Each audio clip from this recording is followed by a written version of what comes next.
قیامت کا ایک دن 50,000 سال کے برابر ہوگا۔ انتظار کرتے کرتے پریشان ہو جائیں گے اور پناہ مانگیں گے کہ کب سوال و جواب شروع ہوگا۔ ایک لمبے انتظار کے بعد اللہ کا حکم جاری ہوگا۔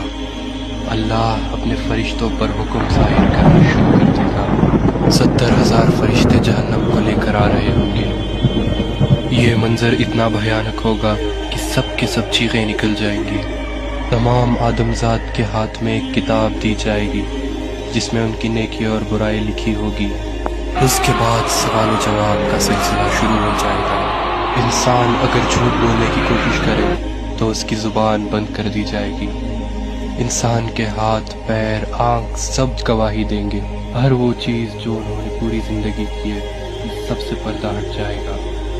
وہ دن یوں بھیانک ہوگا کہ کوئی بھی بچ نہیں پائے گا۔ انسان من ہی من یہ دعا کرے گا کہ وہ پھر سے دنیا میں چلا جائے تاکہ اس کی نیکی بڑھ جائے اور گناہ گھٹ جائے۔ جب انسان اپنے والدین یا اپنے بھائی بہن سے نیکی مانگنا چاہے تو وہ اس سے انجان ہو جائیں گے۔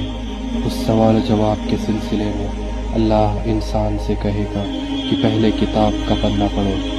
اللہ اگر اس سے راضی ہو گیا تو اس کتاب میں سے سارے گناہ معاف ہو جائیں گے۔ روز محشر میں ایک ترازو ہوگا جس میں فرشتے انسان کی نیکیاں اور گناہ لکھیں گے۔ کچھ انسانوں کا گناہ یوں ہوگا کہ ایک پہاڑ کے برابر، کچھ انسانوں کی نیکیاں یوں ہوں گی کہ صرف ایک کنکر کے برابر۔ اللہ انسان کے اندر کا ایمان دیکھے گا۔ اگر انسان اپنی پوری زندگی میں یہ مانتا تھا کہ اللہ ایک ہے اور اس کے سوا کوئی معبود نہیں تو اس کی رحمت اس پر برس جائے گی۔ ان سب کے بعد انسان کو کل صراط کا راستہ پار کرنا ہوگا۔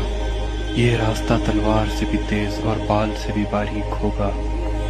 جس کے اخلاق اچھے ہو اور ایمان تیز ہو ان کے لیے یہ راستہ آسان ہوگا، اور جس کا ایمان کمزور تھا وہ سیدھا جہنم میں جائے گا۔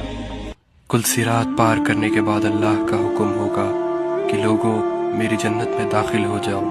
یہ خوبصورت جنت جہاں پر دودھ کی ندیاں بہہ رہی ہے۔